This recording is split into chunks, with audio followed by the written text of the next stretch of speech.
Is it visible? Yes, sir. It's fine, sir. Okay.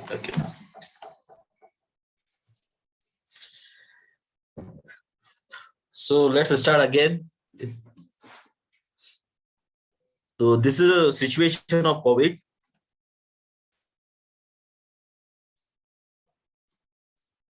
And we are fighting with COVID by our knowledge sharing, by our hope, by our cooperations. As a humanity, we always fought against any type of problem by our by generating new knowledge and sharing to the others. different problems जो हमारे हमने as a human being हमने face किए हैं, उसको हमने by our innovation, by developing a solution for that particular problem, और not only the developing, उसको एक जगह से ट्रांसफर करके दूसरी जगह तक पहुंचाना. We are humans, only the creation in the earth which share the knowledge for the next generation in the form of documentation.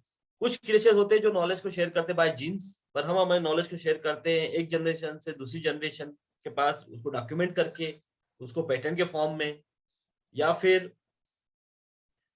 उसको पेटेंट फाइल करके, या उसको रिसर्च पेपर उसका पब्लिश करके. तो नॉलेज ट्रांसफर की वजह से हम पूरे वर्ल्ड को लीड करते हैं दूसरे क्रिएटर की कंपेयर में. Not able to move it. Okay. Because it is a knowledge based economy. जो हमारी इकोनॉमी है वो नॉलेज बेस्ड है. It is not agriculture economy, not industrial economy, it's knowledge based economy.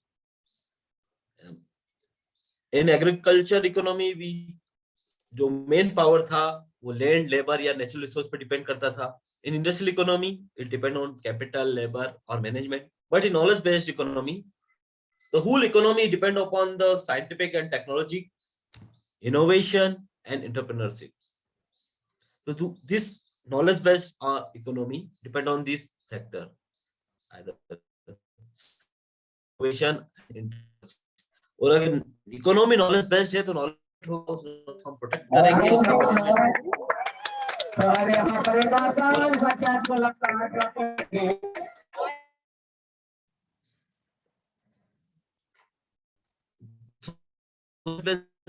knowledge become very important.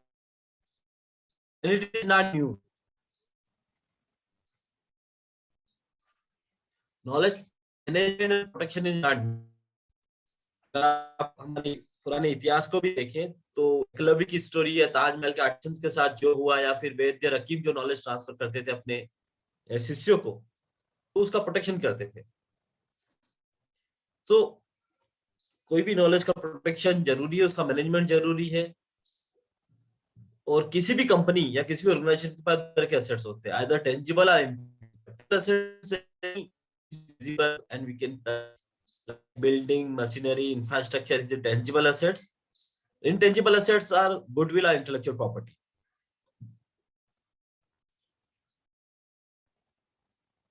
What are the intangible assets?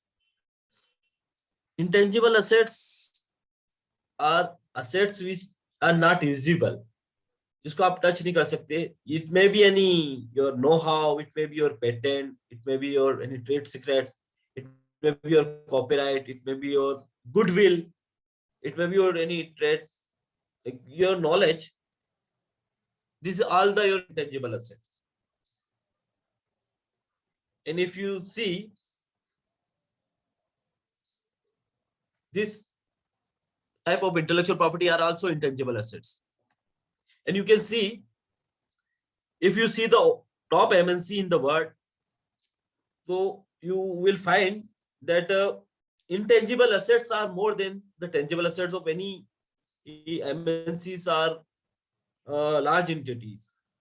अगर आप दुनिया की Fortune 500 companies को देखेंगे तो आप पाएंगे कि उनके इंटेंजिबल एसेट्स बहुत ज्यादा है कंपेयर टू टेंजिबल एसेट्स. वो लगातार टाइम के साथ इंटेंजिबल एसेट्स बढ़ते जा रहे हैं और टेंजिबल एसेट्स कम होते जाते हैं, जो उनका percentage of the total assets है उसमें. क्योंकि नॉलेज बेस्ड इकोनॉमी है. और इंटेंजिबल एसेट्स क्या होते हैं? any patent, trade secret, any knowledge जो आपके साथ होता है. कौन कौन से हैं? Intellectual property rights is also one.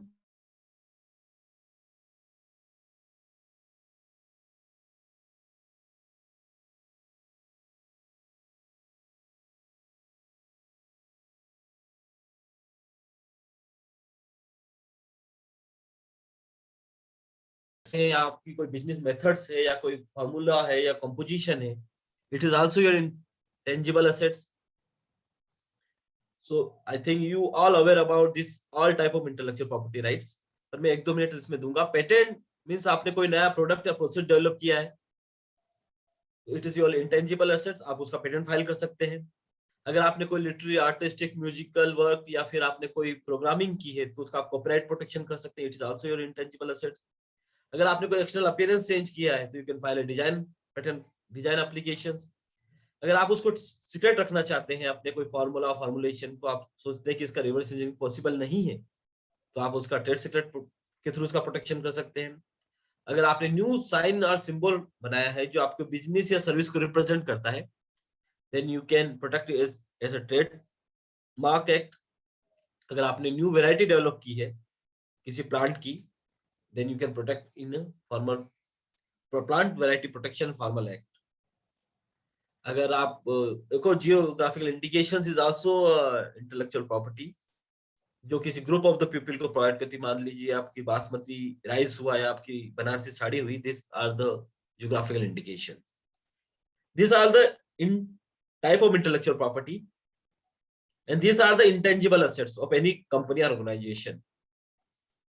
और इस नॉलेज बेस्ड इकोनॉमी में इंटेंजिबल एसेट्स की वैल्यू ज्यादा है टेंजिबल एसेट्स के कंपेयर में. If you see the example of Apple और गूगल, उनके पास कोई बड़ी बड़ी इंफ्रास्ट्रक्चर या बड़े बड़े टेंजिबल एसेट्स नहीं है. अगर एप्पल को अपना प्रोडक्शन करवाना हो तो चाइना में करवा लेगा, या कोई छोटी मैन्युफैक्चरिंग एजेंसी उनको अपना लाइसेंस दे देगा अपने पेटेंट का. तो इंटेंजिबल एसेट्स की वैल्यू किसी भी कंपनी में अब नॉलेज बेस्ड इकोनॉमी में ज्यादा है compare to the tangible assets. And how we will generate tangible assets? By creativity, invention and innovation. In what is the invention? Invention is any new process or product is invention. If you apply any commercial value with that particular invention, then we can call it as a innovation. अगर उसमें commercial value आप add कर देंगे तो हम उसको innovation बोल देंगे. और कुछ part of invention and innovation is protected under the intellectual property regime. For the example, any composition of glue stick is an invention. If you make a product, a technology in form of a fevistick, it is a innovation. Wheel is the invention, but if you use that wheel in any vehicle, then it is an innovation, but the vehicle is also an invention. So what is the technology? अब technology की definition time to time vary करती है और person to person very करती है. जब हमारे पूर्वज थे, उन्होंने जब पहली बार पत्थरों में नुकीला बनाया तो उनके लिए वो टेक्नोलॉजी थी. हमारे 20-50 साल पहले जो टेक्नोलॉजी थी और हमारी जो टेक्नोलॉजी की डेफिनेशन वो डिफरेंट हो सकती है. कॉमन डेफिनेशन हो सकती है टेक्नोलॉजी जो applied science. Another definition is scientific knowledge used in a practical way in industry, or for example in designing new machines. It is a definition of Oxford University. We can define technology as a use of science in industry, engineering, etc. to invent useful thing or to solve problem. Technology की definition ये भी हो सकती है. In perspective of our presentation, we can define technology as a systematized practical knowledge based on experiment or scientific theory, which is embodied in a productive skill, organization or machinery. तो एक common definition technology वैसे ही जैसे कोई आपका 3 idiot के फिल्सुफ वांगड़ू और आपकी definition होती है कि व्हाट इज द मशीन. हम समझते हैं कि टेक्नोलॉजी डेफिनेशन क्या है, बस जितनी ज्यादा इसको कॉम्प्लेक्स हम इसकी डेफिनेशन समझेंगे उतनी ज्यादा ये कॉम्प्लेक्स होता जाएगा. But in the knowledge based economy technology become very important. क्योंकि नॉलेज बेस्ड इकोनॉमी में हमें फास्ट मूविंग बिजनेस इन्वायरमेंट के लिए इनोवेशन करना पड़ता है, और उसके लिए मैनेजमेंट, क्योंकि हम कॉम्पिटिटिव एज में आगे बढ़ने के लिए हमें टेक्नोलॉजी को लगातार डेवलपमेंट जरूरी है. So how we will develop any technology? It is interesting. We can develop any technology by two way, either market pull approach or technology push approach.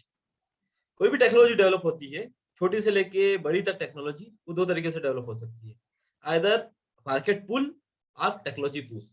Market पुल का मीन्स होता है कि it is need of market. अगर आप अपने customer के पास जाए और वहां पता करके what is the problem of our customer, what is technology, what are the problems, and how can we solve that particular problem, और उस बेस पे अगर आप कोई टेक्नोलॉजी डेवलप करते हैं तो हम बोलते हैं मार्केट पुल टेक्नोलॉजी. इस मार्केट ने उसको पुल किया है तो उस बेस पे हमने टेक्नोलॉजी डेवलप किया. सेकंड होता है टेक्नोलॉजी पुश अप्रोच, जिसमें आप टेक्नोलॉजी को पुश करते हैं मार्केट में. फॉर एग्जांपल आपने कोई साइंटिफिक प्रॉब्लम को सॉल्व किया, उस सॉल्यूशन आपको मिला, आपने एक्सप्लेन किया, आपको कुछ सॉल्यूशन मिला किसी साइंटिफिक प्रॉब्लम का. अब वो प्रॉब्लम का सॉल्यूशन आपको मिल गया, आप उसके बेस्ड आपको कोई प्रोडक्ट बनाना है और मार्केट में लॉन्च करना है. This is second type of approach, तो हम उसको टेक्नोलॉजी पुश अप्रोच बोलते हैं. For the example, touch screen जो टेक्नोलॉजी है वो डेवलप हुई. वो डेवलप इसलिए नहीं हुई थी कि कोई मार्केट में उसकी नीड थी. उन्होंने एक प्रॉब्लम सॉल्यूशन किया था, एक प्रॉब्लम का सॉल्यूशन निकाला था कि एक touch screen through you can control any electronic device. अब उस टेक्नोलॉजी को डेवलप करने के बाद उसको मार्केट में पुश किया गया. किस तरीके से? पहले आपके डिफरेंट इलेक्ट्रॉनिक गैजेट्स में उसको यूज किया गया, कंप्यूटर में उसको यूज किया गया, होम अप्लायंसेस में टेक्नोलॉजी जो टच स्क्रीन उसको यूज किया. अभी अब आप आपके स्मार्टफोन में जो टच स्क्रीन टेक्नोलॉजी को यूज करते हैं. तो touch screen technology is example of technology push approach. जब आपने किसी साइंटिफिक प्रॉब्लम को सोल्व करके उसका सॉल्यूशन निकाला, फिर आपको सोचना है कि हाँ इसको किस तरह से मार्केट में पुट करें. तो Google glass is a technology push. जो गूगल के ग्लास आते थे उतने फेमस नहीं हुए, but Google glass is also technology push. उन्होंने पहले किसी प्रॉब्लम को सोल्व किया, उसके बाद आपको मार्केट में पुश करना है कि हम किस तरीके से उसको प्रोडक्ट में यूज कर सकते हैं. Second approach is market pull approach. Digital camera is one of the example. Digital camera की नीड थी कस्टमर्स को, उसके लिए उन्होंने रिसर्च किया, टीम लगी, उन्होंने फिर आइडेंटिफाई किया कि हम किस तरह से डिजिटल कैमरा बना सकते हैं, फिर उन्होंने वो प्रोडक्ट लॉन्च किया. तो digital camera is a market pull approach. वहां पर कस्टमर की नीड के हिसाब से हमने प्रॉब्लम सॉल्यूशन, उस प्रॉब्लम का सॉल्यूशन निकाल के फिर प्रोडक्ट लॉन्च किया. किसी भी टेक्नोलॉजी की लाइफ सर्किल इस ग्राफ के थ्रू आप अंडरस्टैंड कर सकते हैं. किसी भी टेक्नोलॉजी, कोई टेक्नोलॉजी आती है, कुछ टाइम तक रहती है और चली जाती है. ये इस ग्राफ को आप हर टेक्नोलॉजी को लेके अप्लाई कर सकते हैं. तो किसी भी टेक्नोलॉजी का लाइफ सर्किल 4 फेजेस में होता है: R&D, ascent phase, maturity phase और डिक्लाइन. कोई भी टेक्नोलॉजी हुआ, जिसको फेसबुक हुआ, अब वो आप बोल सकते हैं कि वो डिक्लाइन वाले फेज पर है. इसके बिजनेस गेन और टाइम के साथ आप इस ग्राफ को देखिए. जब आप 0 पर स्टार्ट करते हैं, मींस आपका आइडिया क्रिएशन 0 से स्टार्ट आप होगा. इनिशियली आपको रिसर्च और डेवलपमेंट में आपको पैसा लगाना पड़ेगा, आपको कैपिटल लगाना पड़ेगा, अपने को लेबर, आपका लेबर लगाना पड़ेगा. तो आपका बिजनेस गेन उसमें नेगेटिव होगा. आप पैसा लगाएंगे, आपके पास पैसा नहीं आएगा. बट आफ्टर सम टाइम, आपका R&D के बाद जब आपका आप प्रोडक्ट डेवलप करते थे, फिर आप उसको बाय लाइसेंसिंग और कमर्शियलाइजेशन, उसका आपका बिजनेस गेन आपको होने लगता है. तो अब आप पॉजिटिव में जाने लगते हैं. और एक टाइम ऐसा आता है कि जब आप नो गो नो लॉस की कंडीशन में होते हैं. उसके बाद आपका विटल लाइफ स्टार्ट होता है किसी भी टेक्नोलॉजी का. तो एक टाइम पीरियड होता है कि जब वो मैच्योरिटी लेवल पर होती है, उसके बाद से उसका डिक्लाइन पीरियड होता है. तो this are the 4 phase of any technology. और आपको आइडेंटिफाई डिफरेंट टेक्नोलॉजी जो आप देखते हैं, आर्टिफिशियल इंटेलिजेंस हुई या विजुअल इंटरफेस हुआ या गेमिंग हुआ, जो भी आप देखते हैं, उनके डिफरेंट फेसेस होते हैं. One is R&D face, second one ascent phase, third is the maturity phase, and fourth is decline phase. और किसी भी टेक्नोलॉजी को अडॉप्ट करने वाले जो आपके कंज्यूमर है, कस्टमर है, वो आपके 5 टाइप्स के होते हैं. Either they are innovators, or early adopter, early majority, late majority, and laggards. कुछ जो आपके कंज्यूमर्स होंगे वो आपकी टेक्नोलॉजी को जल्दी एक्सेप्ट कर लेंगे. These are innovators or early adopters. पर जो एबर्ट रोजर्स की बुक में उन्होंने डिफाइन किया है, उनका परसेंटेज काफी कम होता है.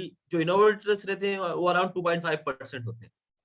कोई भी टेक्नोलॉजी हुई, कोई भी सिंपल सी टेक्नोलॉजी या कॉम्प्लेक्स टेक्नोलॉजी हुई, उसके कुछ जो कंज्यूमर्स होंगे वो इस टेक्नोलॉजी को जल्दी अडॉप्ट कर लेंगे. We called this innovators. they are more educated, they are eager to technology, they are eager to learn new things. तो वो इनोवेटर्स आपके जल्दी टेक्नोलॉजी को अडॉप्ट कर लेंगे. कुछ जो आपके कस्टमर्स होंगे दे आर अर्ली अडॉप्टर्स. वो जो यंगर जनरेशन है जो टेक्नोलॉजी को जल्दी अडॉप्ट कर लेती है. They are more educated, attendant to the community leaders, less prosperous.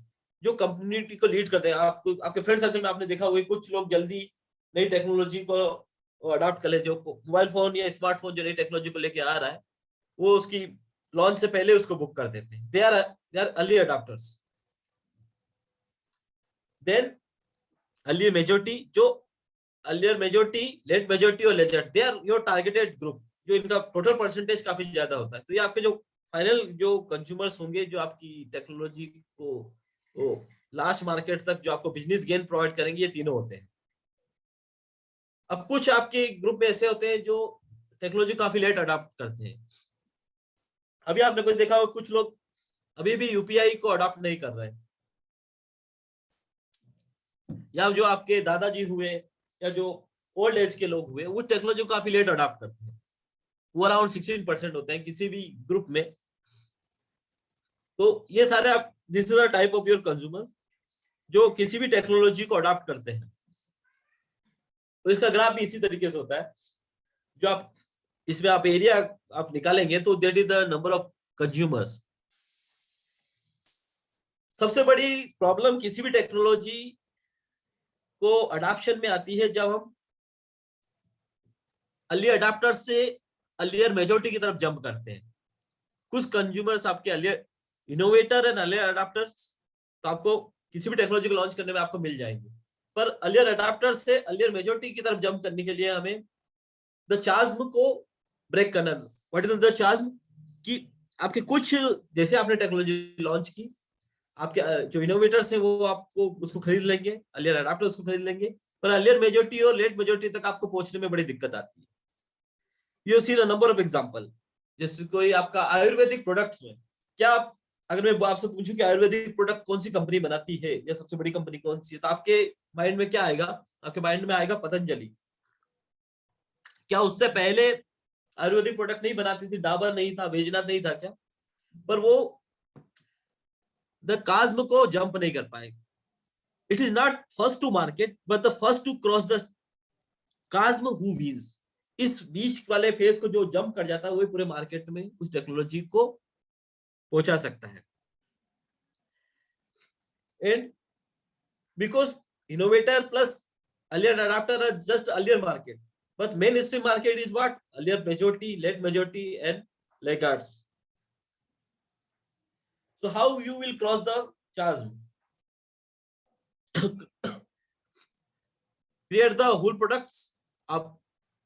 अब उसकी प्रोडक्ट को पूरी तरह से बनाइए, उसकी मार्केटिंग आपको अच्छे से करनी है, उसका पोजीशन जो मार्केट में आपको करना है वो अच्छे से करना है, उसका प्राइस जो आपको रखना है वो कॉम्पिटिटिव रखना है, और लास्ट कंज्यूमर तक आपको इसको डिस्ट्रीब्यूट करना है. These are the different ways and depend upon the technology, product and the market. जरूरी नहीं है कि ये यूनिवर्सल एक ही प्रिंसिपल है काज्म को जंप करने का. ये प्रोडक्ट, टेक्नोलॉजी और मार्केट पे अलग अलग तरीके से डिपेंड करता है. So what is the technology commercialisation? Simple शाब्दिक मीनिंग, टेक्नोलॉजी का कमर्शलाइज करना he is a technology commercialisation. Why it is necessary? It is because it's the engine of economical development. It's a strategic resource. It is competitive weapons. And what we need to commercialize any technology, two type of skills. One is a manager skill, second one is a legal skill. किसी भी technology commercialise करने के लिए आपकी engineering ही काफी नहीं है, आपके अंदर मैनेजमेंट वाली स्किल भी होना चाहिए और आपके अंदर लीगल स्किल्स भी होना चाहिए। और किसी भी टेक्नोलॉजी को मैनेज करना, from creation, idea creation to the commercialisation to the market, different stages होती है। 5 स्टेज। First is identification of technology. आपकी सेज की लैब में कोई अगर कोई टेक्नोलॉजी डेवलप हुई है तो उसको आइडेंटिफाई करना इज द फर्स्ट स्टेज। फिर सिलेक्शन ऑफ द टेक्नोलॉजी को, वो जितनी टेक्नोलॉजी डेवलप हुई उसमें कौन सी टेक्नोलॉजी है जिनके मार्केट वैल्यू है उनको सिलेक्ट करना। अगर आपकी टेक्नोलॉजी किसी दूसरी टेक्नोलॉजी पे डिपेंड करती है तो आपको हो सकता है कोई दूसरी टेक्नोलॉजी का एक्विजिशन भी करना पड़े। जरूरी नहीं है कि हम व्हील को री इन्वेंट करें। आपकी स्किल्स अलग है, कोई दूसरी जगह कोई टेक्नोलॉजी ऑलरेडी डेवलप्ड है तो उतना आपको मनी या कैपिटल पुट करने की जरूरत नहीं है। आप किसी दूसरी टेक्नोलॉजी को आप एक्वायर कर सकते हैं। देन आता है आपका एक्सप्लॉइटेशन, उसको प्रॉपर तरीके से उसको एक्सप्लॉइट करना, उसको बेचना, लास्ट मार्केट तक उसको पहुंचाना। एंड सबसे महत्वपूर्ण उसका प्रोटेक्शन करना। जैसे कोई नई टेक्नोलॉजी आती है तो उसको चोरी करने के लिए आपके कॉम्पिटिटर या उसके अल्टरनेटिव वे में उसको रिप्रेजेंट करने के लिए, अल्टरनेटिव वे में रिप्रेजेंट करने के लिए आपका कंप्यूटर रेडी है तो उसको भी आपको प्रोटेक्ट करना जरूरी होता है। सो कोई भी टेक्नोलॉजी कमर्शियलाइजेशन डिफरेंट फैक्टर पर डिपेंड करता है। प्रोडक्ट कितना अच्छा है, मार्केट में क्या नीड है, इस पे डिपेंड करता है। ये पर डिफरेंट फैक्टर्स पे डिपेंड करता है कि उसका जो आपका टारगेटेड कस्टमर है उनका सोशल बैकग्राउंड क्या है। जो प्रोडक्ट आप एमपी में लॉन्च कर सकते हैं क्या वो तमिलनाडु में लॉन्च कर सकते हैं क्या, या जो आप इंडिया में लॉन्च कर सकते हैं क्या चाइना में वो बिकेगा। कुछ कस्टमर्स जो आपका सोशल बैकग्राउंड उनका क्या है, उनके टारगेट नीड्स क्या है, उसको किस तरह से आपने इंजीनियरिंग डिजाइन किया है, आपके कॉम्पिटिटर क्या प्रैक्टिस कर रहे हैं, उसकी अल्टरनेटिव टेक्नोलॉजी कौन सी अवेलेबल है, या बिजनेस थ्योरी जो प्रॉपर लास्ट कस्टमर तक आप किस तरह से पहुंच सकते। For example food delivery system है, स्विगी या जोमेटो, आप वो लाइफ स्टाइल का पार्ट बन गए, पर इससे पहले भी फूड डिलीवरी सिस्टम अवेलेबल थे, बट उन्होंने क्यों अपनी टेक्नोलॉजी को तक मसला जो नहीं कर पाए। And last and most important, management science. Obviously, technology management total depend on your manager skill.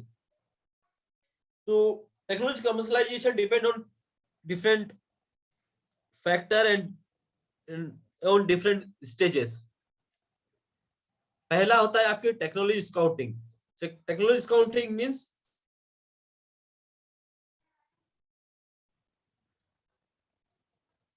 process of identifying new invention and technology as well as selecting and accessing the potential of the innovative ideas. आपके lab में जो भी कुछ नया process या product develop होता है उसको आइडेंटिफाई करना, फिर उसकी कमर्शियल वैल्यू को आइडेंटिफाई करना। Second stage technology and market assessment. आपकी टेक्नोलॉजी नई है पर जरूरी नहीं है कि वो कमर्शियल वैल्यूएबल हो। आपको आइडेंटिफाई करना कि ये मार्केट के एक्सेसिबल है या नहीं।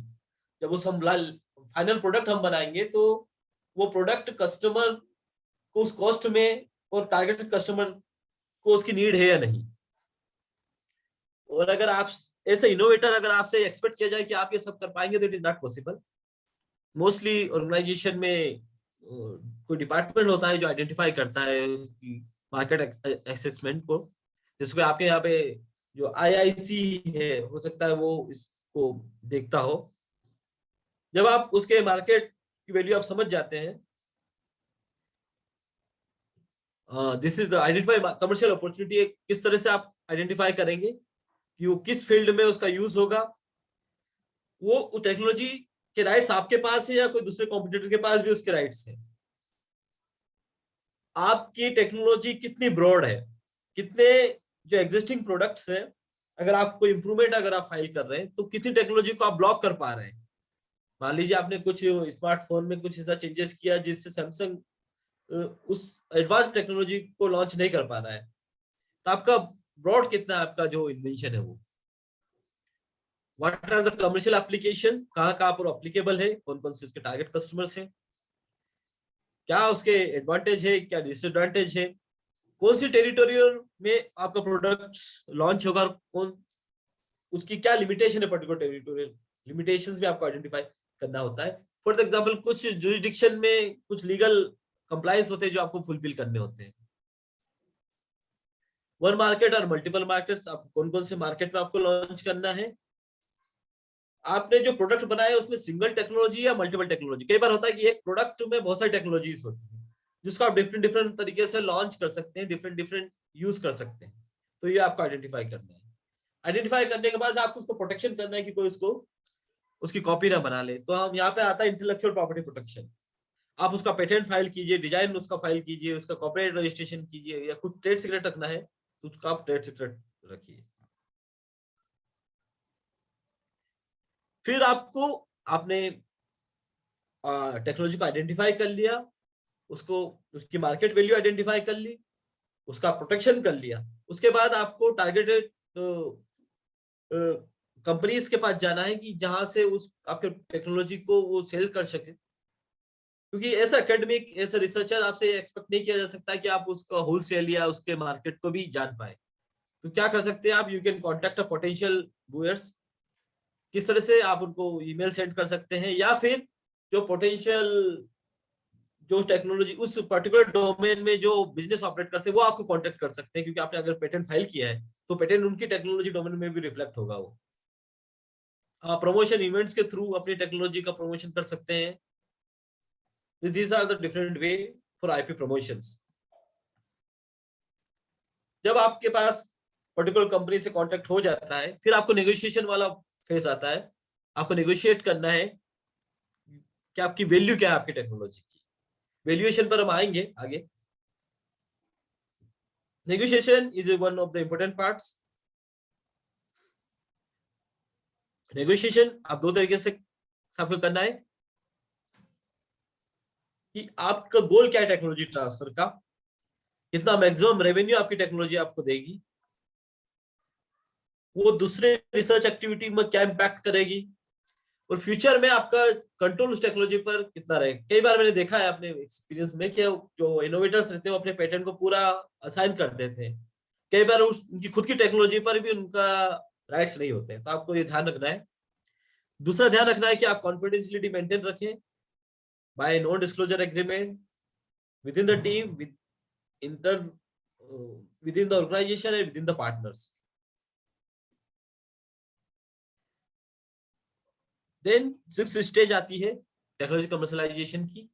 तो आपको कमर्शलाइजेशन आप तीन चार तरीके से कर सकते हैं, either by selling it, by licensing it, और by starting a new company. और मर्जर और एक्विजिशन भी ऑप्शन रहता है कमर्शलाइजेशन का।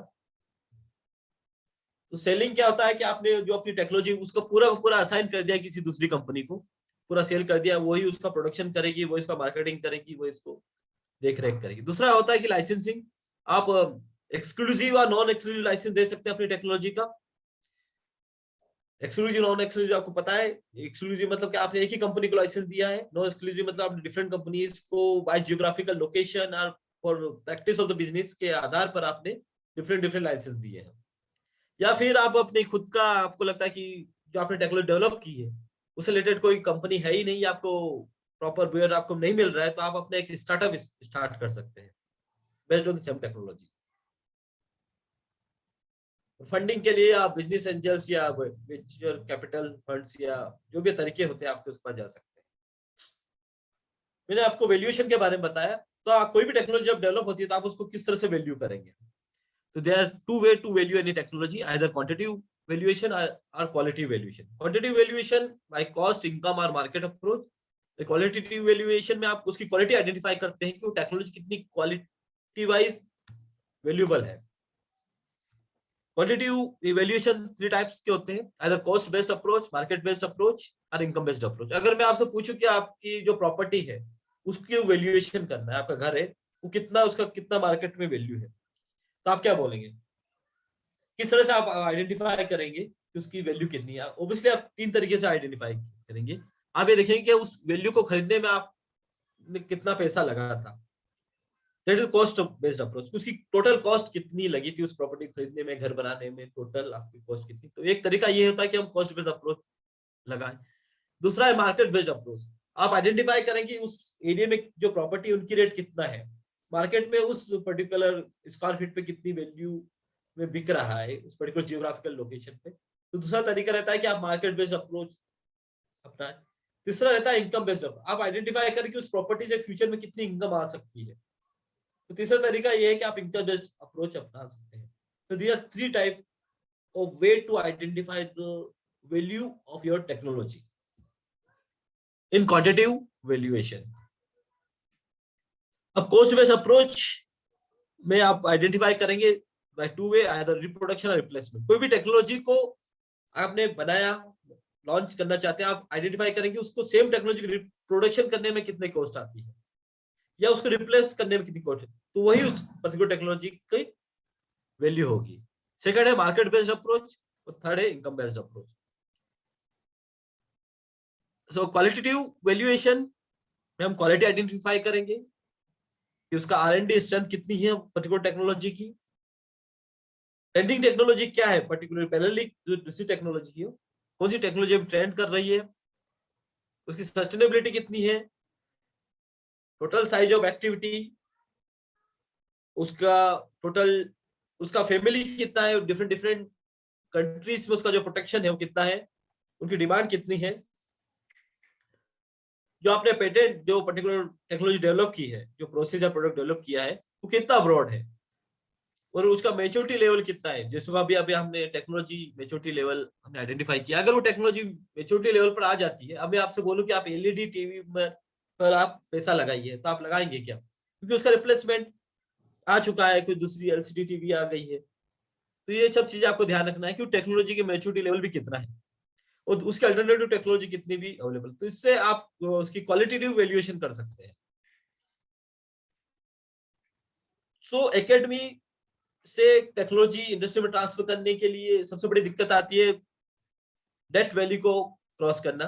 डेट वैल्यू क्या है, आपकी जो कोलैबोरेशन, अगर आप कोलैबोरेशन करेंगे बिटवीन एकेडमिया एंड इंडस्ट्री तो आप उसको जंप कर पाएंगे, क्योंकि एकेडमिया के पास स्पेसिफिक क्वालिटी है, उनके पास मेन पावर है, उनके पास यंग माइंड्स है, इंडस्ट्री के पास उसकी मार्केटिंग, उसका लार्ज प्रोडक्शन की कैपेबिलिटी रहती है। तो इन दोनों के बीच में कुछ फेसेस जो टेक्नोलॉजी डेवलपमेंट के हैं उनके बीच के कोलैबोरेशन के थ्रू ही संभव है। अगर एकेडमिया से हम एक्सपेक्ट करें कि वो लार्ज प्रोडक्शन करे तो इट इज नॉट पॉसिबल। आपको एकेडमी होने के बाद आपको कोलैबोरेशन करना चाहिए किसी इंडस्ट्री से, फिर आपको प्रोडक्ट टारगेट कस्टमर तक पहुंच पाएगा। नॉलेज डेवलपमेंट तक एकेडमिया कर सकती है। टेक्नोलॉजी डेवलपमेंट जो है, जो कि आपका प्रोटोटाइप डेवलपमेंट हो सकता है या टेक्नोलॉजी डेमोन्स्ट्रेशन हो सकता है या पायलट प्लांट डेवलपमेंट होगा, वो आपके कोलैबोरेशन के थ्रू होगा। और जब आप मार्केट में लॉन्च करेंगे और कमर्शियलाइजेशन करेंगे तो वो इंडस्ट्री ही आपकी कर पाएंगे। तो अगर आप कोई इनोवेशन इंडस्ट्री या कोई एकेडमिया या यूनिवर्सिटी में डेवलप होता है तो उसको इंडस्ट्री के पार्टनरशिप के थ्रू ही आप बढ़ पाएंगे। तो जो यूनिवर्सिटी और फाइनल प्रोडक्ट के बीच का गैप है वो आप आपका एकेडमिक इंडस्ट्री पार्टनरशिप के थ्रू कर सकते हैं, क्योंकि डिफरेंट इंडस्ट्री एकेडमिया और R&D की डिफरेंट कैपेबिलिटीज होती है। अब एकेडमिया के पास एकेडमिक रिसर्च होता है या आपके पास मेन पावर है, जो भी थीसिस या थीसिस के फॉर्म में या रिसर्च पेपर के फॉर्म में न्यू टेक्नोलॉजी डेवलप होती है। अब वो टेक्नोलॉजी आप R&D और इंडस्ट्री के साथ कोलैबोरेशन करके उनकी जो एक्सपर्टीज है उनका यूज करके अपनी टेक्नोलॉजी को फर्दर डेवलप कर सकते हैं। R&D लैब के पास, उनके पास रिसर्च लेबोरेटरी होगी, उनके पायलट प्लांट जो कंस्ट्रक्ट कर सकते हैं, जो उनकी एक्सपर्टीज है वो उसको आप यूज कर सकते हैं। इंडस्ट्री की जो मार्केटिंग या कमर्शियली प्रोडक्ट लॉन्च करने की जो कैपेसिटी है उसको आप लॉन्च को यूज कर सकते हैं। तो R&D, एकेडमिया और इंडस्ट्री तीनों के बीच कोलैबोरेशन बहुत ज्यादा जरूरी है किसी भी टेक्नोलॉजी को कमर्शियलाइज करने के लिए। सो टेक्नोलॉजी कमर्शियलाइजेशन का एक पार्ट है technology transfer. Technology transfer mean transfer of technology from generator to the consumer.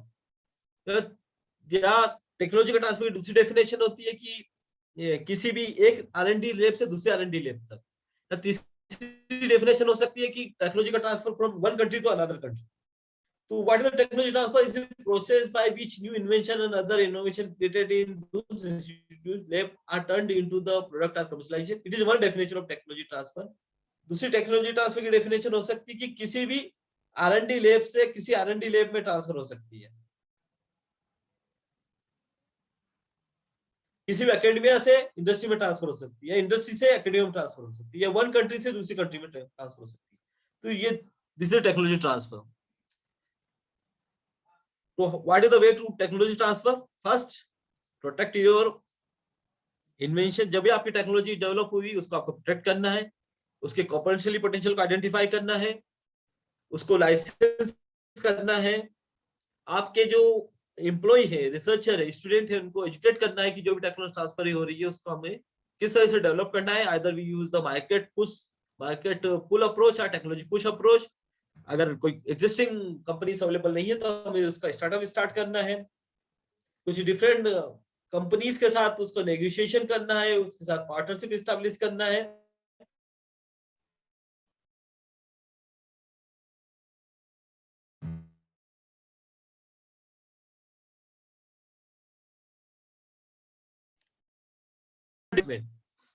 जो उस टेक्नोलॉजी को देखरेख करेगा, उसको प्रोटेक्ट करेगा.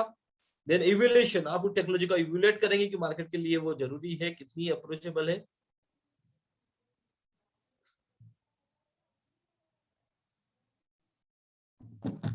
Then intellectual property protection. उसका आपको इंटेलेक्चुअल प्रॉपर्टी प्रोटेक्शन मैंने आपको बताया, आपको पेटेंट फाइल करना है, डिजाइन उसका रजिस्टर्ड करना है. देन उसकी मार्केटिंग, लाइसेंसिंग, एक्सक्लूसिव हो सकता है, नॉन एक्सक्लूसिव लाइसेंस हो सकता है.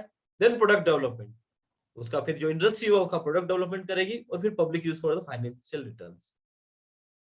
दो तरीके से जैसा मैंने बताया, वर्टिकल टेक्नोलॉजी ट्रांसफर हो सकता है between two laboratory to university, university to industry, जहां पर एंड प्रोडक्ट कंज्यूमर तक नहीं पहुंच रहा है. एक दूसरे की एक्सपर्टीज को जब हम यूज करते हैं, उसके लिए जब हम टेक्नोलॉजी ट्रांसफर फाइल करते हैं, that is the vertical technology transfer.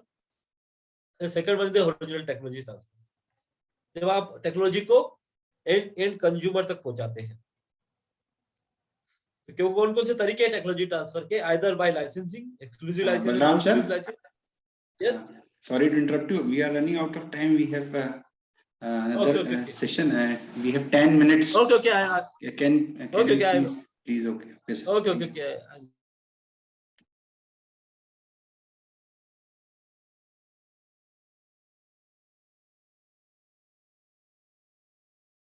Assign कर सकते हैं, या एक्विजिशन और मर्जर भी कर सकते हैं. अगर कोई कंपनी दूसरी कंपनी में मर्जर होती है तो भी वो उसकी टेक्नोलॉजी ट्रांसफर हो जाती है.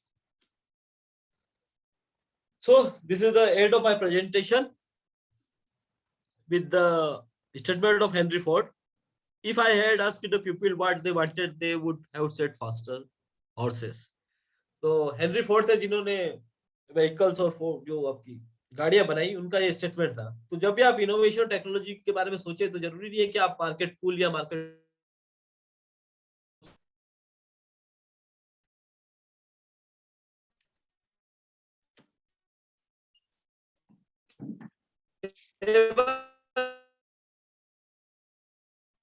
put it in on either chat box and directly you can ask. Thank you, sir, for such an enlightening session. For the participants, I have sent the certificate link in the chat box. You can fill the link up and get your certificate in your email. Although the session was very crisp and clear, but if someone have any question and query, he or she can directly post me or to Jay sir personally or in the chat box. Or we are ready to take 2 to 3 questions because we are running lack of time. So it was such an enlightening session. I'm sure everybody enjoyed the session. I once again thank Balram sir for sparing his valuable time and sharing his thoughts on current and future trends and scenario on technology transfer and commercialization. At the last, I invite Dr. Jay Kumar Jain sir, Senior Member IIC SIRT, for vote of thanks.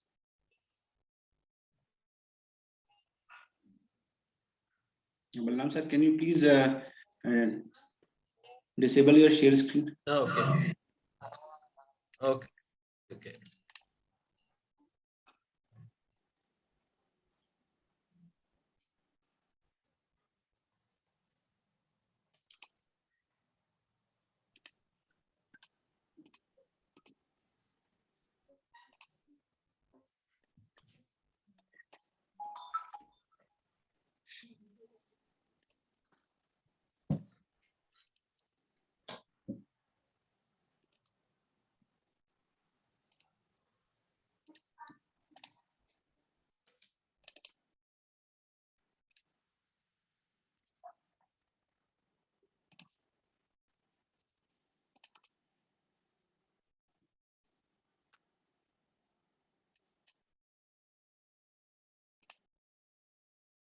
So, Jay sir, are you able to hear? Okay, okay. Let me unmute you. Yes, sir. Yes, sir. So, sir, actually, one of our participant having the, I think, question, Anurag. Anurag is asking, wants to ask something. Anurag, are you there? Actually, he is raising the hand. Okay. अनुराग कुछ question है बेटे आपका? One तो second. Sir उसको Yes, sir. I have unmuted Anurag. या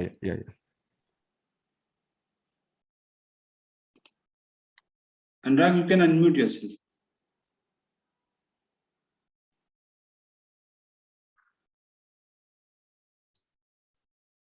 अनुराग, do you want to ask anything?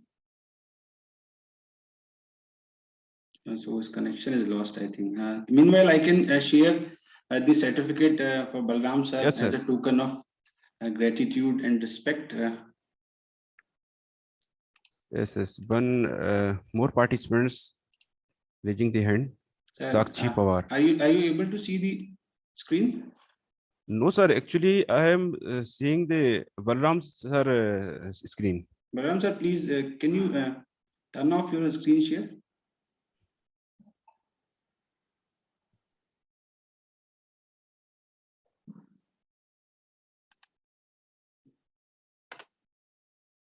Yes. Yes. Now fine. Can we see the screen? Yeah. So, sir, this is for you as a token of gratitude and respect for your valuable contribution towards Sage Group and IIC SIIT. We are very happy to have you here, sir. And definitely in future also, we'll have to hear more from you on technology transfer and definitely on intellectual property rights. Yes, sir. Sir, thank you so much from IIC side also. Actually, our convener is not present today due to some health issue. And behalf of IIC team, I would like to say thanks. And on behalf of SIIT, I would like to also thanks to you for conducting such a wonderful program and very knowledgeable and fruitful for all the participants. We have learned so many things. हमने definitely we have seen और हमने सीखा भी देखा भी कि how to convert to your invention in the technology transfer. आप कैसे उसको इंडस्ट्री तक ले जा सकते हैं. मैंने थोड़ा बीच बीच में देख रहा था, हालांकि कुछ पर्सन्स बीच में आ गए थे, लेकिन definitely I am learning so many things. और पार्टिसिपेंट्स ने भी डेफिनेटली बहुत सारी चीज़ें सीखी होंगी, देखी होंगी. और हमको जब भी अगर लगेगा तो हम आपसे मीनवाइल कभी भी कांटेक्ट कर सकते हैं. और मतलब सरस सर के माध्यम से. और हमारा आईआईसी लगातार आईपीआर इनोवेशंस और बहुत सारी एक्टिविटीज में काम कर रहा है अंडर दी एमएचआरडी. सो जब भी हमको नीड लगेगी तो हम आपको डेफिनेटली सर इनवाइट करेंगे, आपकी सेवाओं को आगे भी लेते रहेंगे. Thank you so much sir. Thank you to all the participants for attending the wonderful talk. And thanks to Saras Saluke sir and congratulations to the Saras Saluke sir for coordinating the wonderful program. Okay, sir. If anybody has the question, then you can ask Sakshi Balram wants sir. to ask something. We can take one question. Yes, Sakshi, I'm just unmuting yourself. Yes, please unmute Sakshi. Yes. Very good afternoon sir. Sir मुझे ये question था, आपने एक slide में licence के बारे में बताया था और उसके बाद फिर एंड कंज्यूमर तक उसको कैसे भेज सकते हैं. तो सर अब वो लाइसेंस वाली प्रोसेस को एक बार फिर से एक्सप्लेन कर देंगे.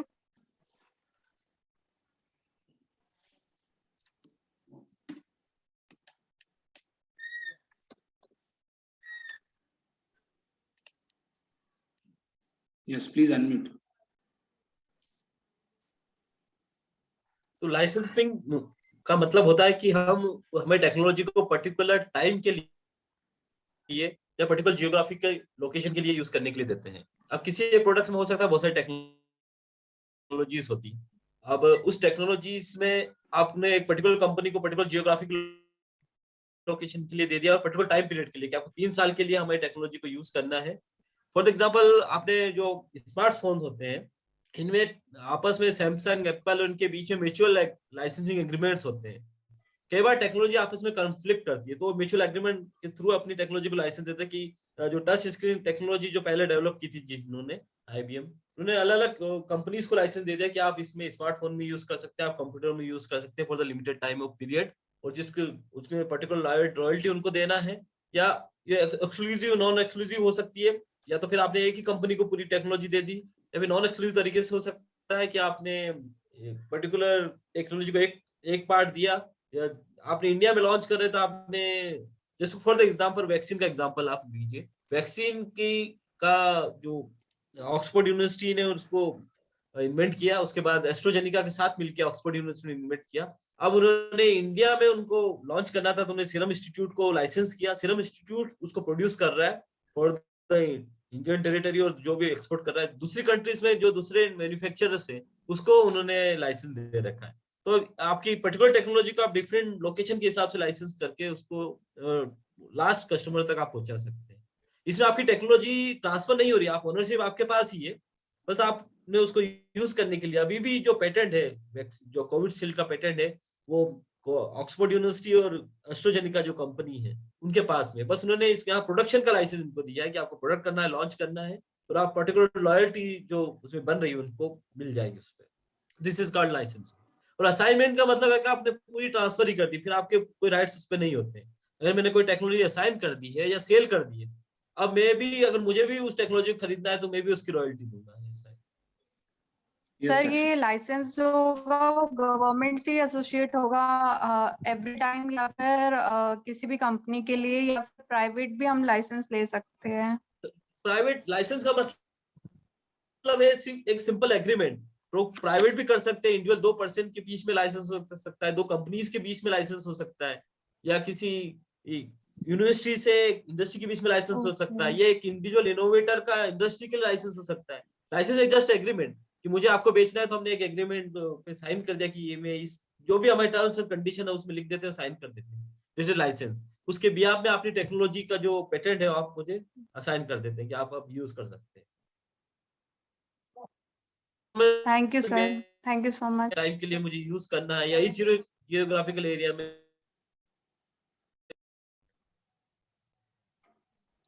So I think that's we should wind up this session. Thank you once again, Balram sir, for sparing your valuable time with us, Thank you, and for our student in this age group, and for IICS IRT. And thank you, you all have been great audience. Thank you, good day. Thank you for listening. Thank you.